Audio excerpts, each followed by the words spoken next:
Matt Lenihan, Boxing Social, in association with Empire Fight Store, our Kings, were here for the first time on Boxing Social, I believe. Delicious Orie. Look, what a way to sort of start your professional career.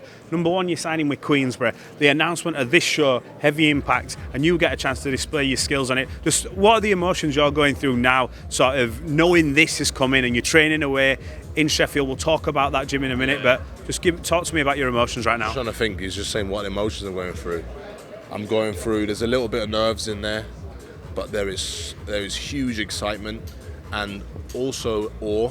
You know, I wouldn't say disbelief because I worked so hard to get to this position I'm in today. But at the same time, I think, wow. Like I look back and think, man. Like I watch these guys in press conferences all the time. You know, the likes of Dillian Whyte, Joe Joyce, and now I'm here. You know, and I'm going to be boxing in the same card as them. Feels a bit surreal, but it just goes to show. Just keep working, stay consistent, and you get there.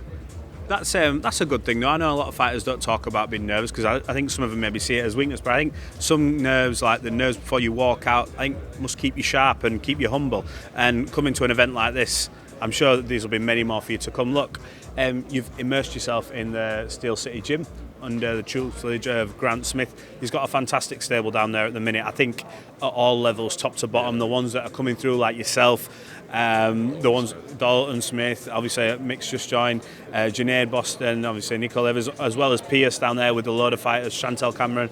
I know I'm probably going to miss someone else, so I'm really sorry. Yeah. But either way, why Sheffield? Why Grant Smith? Oh man. Primary reason, the major reason, Grant Smith is a fantastic coach, and I genuinely do believe he can get me to the next level and to the top. Other reasons is, so I'm based down south. I want separation from distractions. I'm the type of person I cannot work. I mean, I probably could, but I will not give my 100%.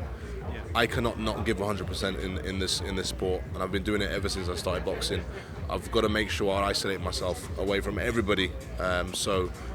Sheffield, it happens to be in Sheffield, but that with a combination of Grant Smith being a fantastic coach, the people in the gym, the experiences, I just thought, yeah, this is my gym. Is it one of them where you've got to almost, I suppose it's a bit of a corny expression, but feel comfortable being uncomfortable, and that you pay the price doing this job so that you can enjoy the fruits, whether you're in London, you're in home surroundings, it's more of a comfort. Yeah. Is that sort of one of the reasons? That's exactly it. You know, 90% of my time as an athlete is spent training, and in that training you need to be uncomfortable. It's the way I see it, the only way you can improve is be uncomfortable, and it's not just in the gym, in the ring, sparring or whatever. It's when you're at home and you haven't got your missus or you haven't got your mates, you can't go to the cinema, you isolate yourself, you've got to go to bed at 9 o'clock, wake up at 5 a.m. to go for a run. And it hardwires me. It's something I'm quite used to, basically feeling miserable, but it's just the only way I know I can succeed. I have to feel miserable to succeed, in fact.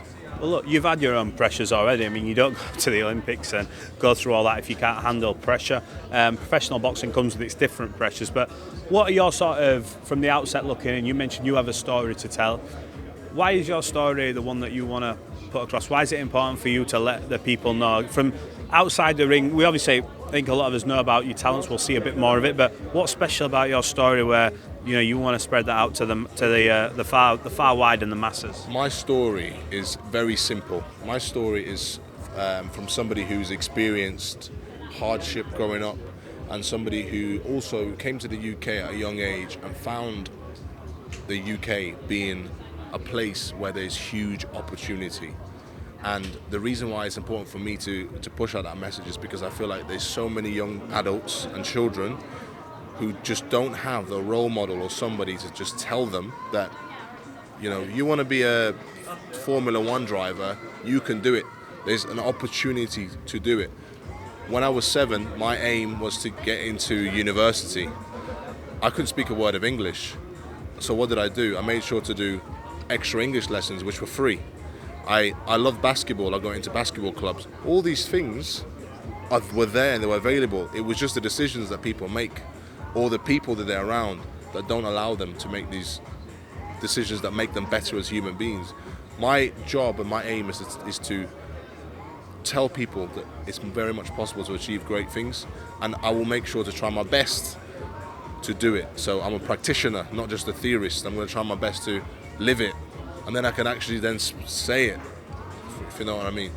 Well, I think we ask a lot of questions, but I'm so glad I asked that, because you give a fantastic answer to it, and I think it'd be good for the masses to hear that. Look, that aside, it is the hurt business, and said it a few times, but boxing's not for fairy tales and good luck stories. You can sometimes work so hard and get absolutely nothing for it. It doesn't love you back to a degree. What are the aims and goals and ambitions as a young fighter? Is it to tick that box of becoming world champion? Is it to fight at a certain venue? We know about your bigger story, to spread that to the masses, what you just said. But when you sort of think about your career and maybe far down the line, when you have them thoughts, although you've got a fight coming up, like what is it? What are the achievements that you want to sort of have on that list? From a practical sense, in terms of strictly boxing, I want my name to be amongst the best heavyweight boxing at that current time. Top 3, top 2, the best. I want to be the best. So I wouldn't be doing this if I wasn't trying to be the best. There's no point, in my opinion. I'd do something else, to be honest. So in the next 5 years, I want to be talked about as the best heavyweight to currently walk the earth. That's my aim. I have to ask this, and me as a huge WWE fan, I've got to ask you this question. I saw the news where you had this choice of doing this or doing that, and I was like, wow, talk about like the stars aligning and you get. Did your head at the time, when you've been doing boxing for so long, was that so difficult? Because when you look at the WWE, I think, obviously, look, people know the story about the scripted, but it's hard. It's taxing on the body. Injuries are real. There's no hiding them. You see problems with people's necks, everything. Did you really have a struggle with, do I take this detour now? Is it something I can revisit? Is it something you'll revisit? Talk to me about the whole WWE and how that story came about. Yeah, so they approached, they sent me a message actually last year, sort of middle last year in the summertime. I couldn't believe it. It was a complete curveball in my whole journey, and I was thinking, well, like this, I did not expect it whatsoever. Of course, I had to go down there and experience the whole thing. Did you go to, was it Florida? Yeah, so it was the Performance Center is based in Orlando, Florida, where the wrestlers are basically built, where you build a momentum for yourself, a character. So that's when I went.